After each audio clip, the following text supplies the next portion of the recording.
Hi, my name's Andy Ely. I'm a Senior Funeral Director with G. Seller Independent Funeral Directors, and we've been serving bereaved families since 1910. I'm sure you're all well aware there's lots and lots of different misconceptions, taboos, myths around what goes on behind the scenes within the funeral profession. So we decided to put together this series of podcasts to try and dispel some of those myths and answer any questions that you have. So please do like, share and subscribe and send those questions. Send them to liftingthelid@gseller.co.uk and we will do our absolute best to answer them for you. It genuinely is our family caring for your family. Now this episode we're going to be talking about children and young people's understanding of death and passing away. So I'm joined by my colleague, Tracy. Welcome back. I've seen you before, haven't I, Tracy? Yeah. We did mention that grief is perhaps a huge subject that would be a series of podcasts. So welcome back for this one. Thank you. How are you? Yeah, I'm good, thank you. Good. So children and a young person's understanding of death, Tracy. So, I mean, at what age would a child perhaps begin to understand about bereavement, death, passing away? What sort of age? Well, all children, no matter what the age, grieve, even if they're little babies and they would miss the person that has passed away, whether it was mum or dad. But their understanding can be very different depending on their age. Okay. Children struggle to define like a concept of somebody has gone forever in very early years, but that's really why it's important to be absolutely factually honest with children, no matter how young they are, if they're asking questions. Okay. So not sort of talking to children and saying things like, granddad's gone to sleep or granddad's lost, because a small child will interpret that as, well, where have we lost them?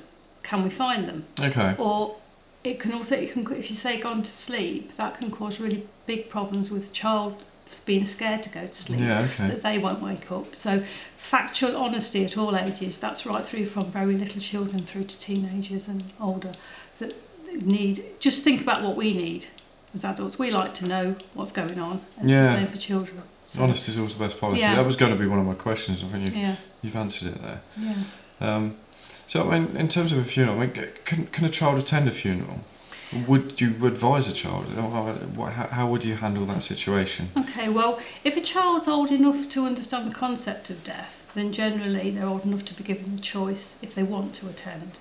But the key part of that is to demystify what a funeral is, because we use that word, but actually, what is it? You know, if you don't explain it to a small child, how do they don't necessarily know what it is, and they'll make up all sorts of different fantasies about what it might be. So in the instance, say if it was Daddy that passed away, so saying something like, well, a funeral is a gathering that we're going to have to say goodbye to Daddy. And at this gathering there'll be lots of Daddy's friends and family, and some of them might be very sad and some will be crying. So it's explaining that all these emotions will be there for the child, and that there might be songs or hymns, and people will stand up and say things about Daddy and share their memories. And kind of at that point, it's about sort of saying to the child, do you want to write something to read out at the funeral? Or do you want to write something that somebody else can read out for you? Do you want to say goodbye to Daddy at the funeral? And then from a visual perspective, it's also really important to explain that Daddy will be in a special box called a coffin. Okay. And that after the funeral, the coffin will either be put in the ground, or it will be Daddy's body and the coffin will be turned to ash, and that's called a cremation. So it's it sounds like, I think some parents can feel a little bit scared to say those words, but actually if you tell a child the truth of what's happening in very age appropriate ways, then they might just go off and not say anything to you, but then they might come back a bit later and just say, you know, what does that mean? Or if they ask another question, always say to them, what do you think that means?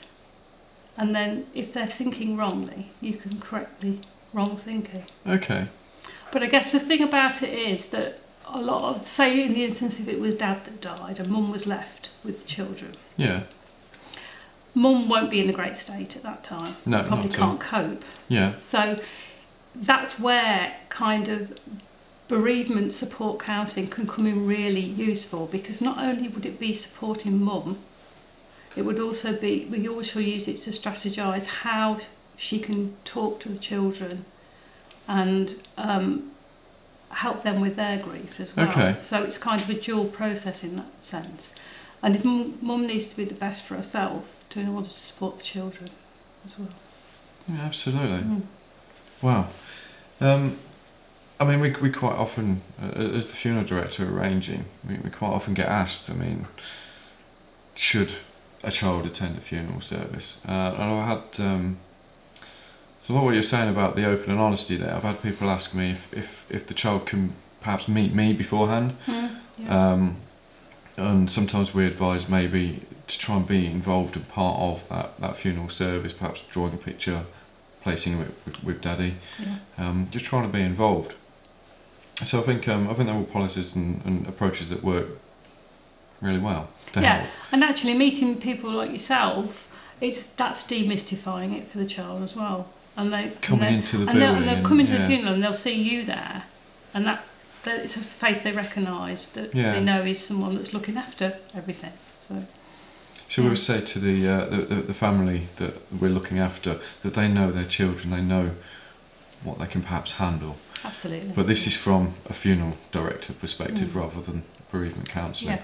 I mean, I've had children in the past that have perhaps been quite, understandably, really incredibly upset on a funeral service. So I've tried to involve them, like, you know, we carry the top hat, so I've actually given the top hat to the child and say, you know, you help me with my role, and then they feel actively involved in it.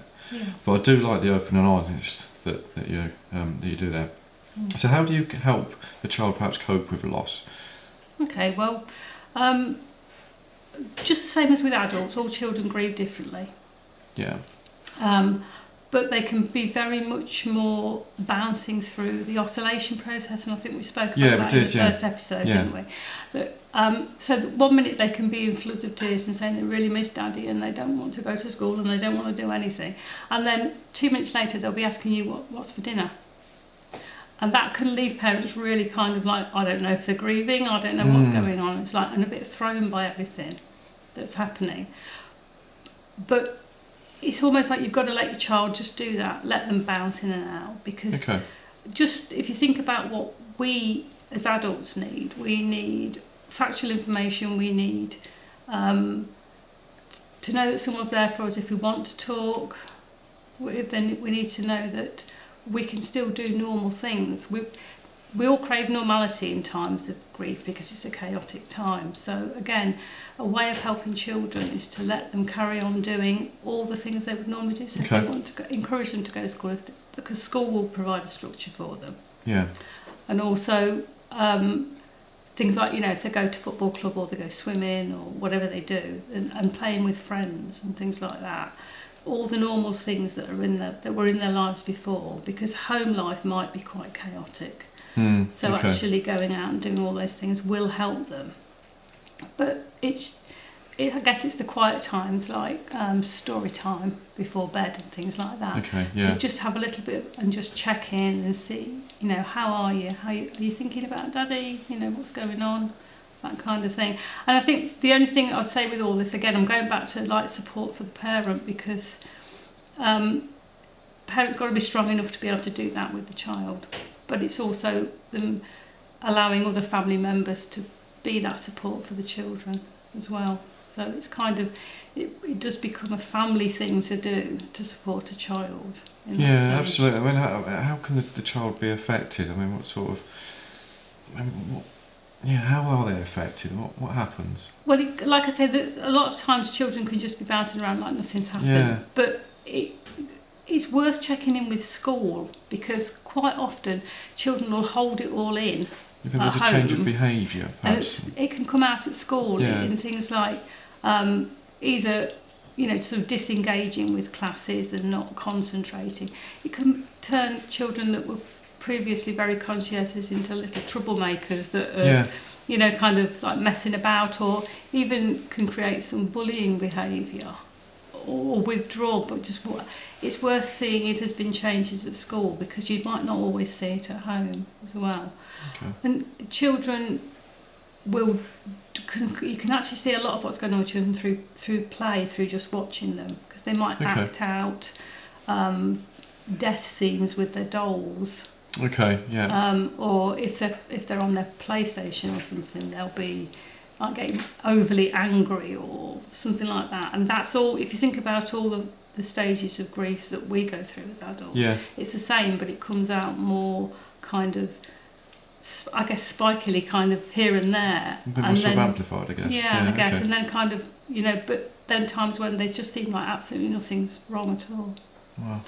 But also because it does affect children. If a parent dies, say when they're about 5 or 6, that's going to affect them at every key stage. So through, like, if you think about going to high school, think about doing the GCSEs, A levels, right up into adulthood, there will be the fact that Daddy's not there. So it's very much, just like grief is an ongoing process for adults, it definitely is for children in that sense.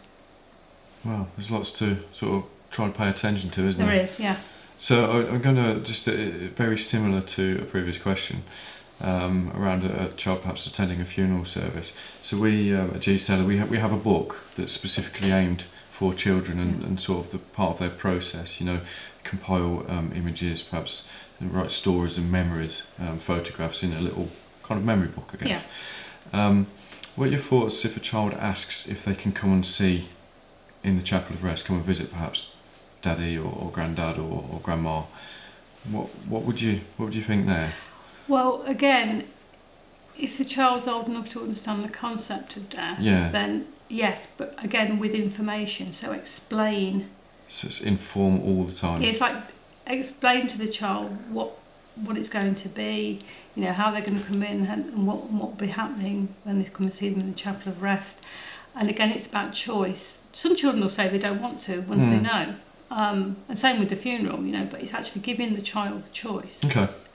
And with all of those things all the way along, if they're given the choice, it will be better for them in the long run, because what I've found with working with children and bereavement a lot is that if they're not given the choice, they start to, as they get older and they realise they weren't allowed to go to the funeral, they weren't allowed to go and visit Dad in the Chapel of Rest, they start to become resentful and angry towards the surviving parent, because they weren't given the choice to do that. Okay. And teenage years are challenging ones at the best of times, so it just adds to that and can cause quite a lot of issues as the children get older, when they feel that they haven't had the proper way to say goodbye to their parent.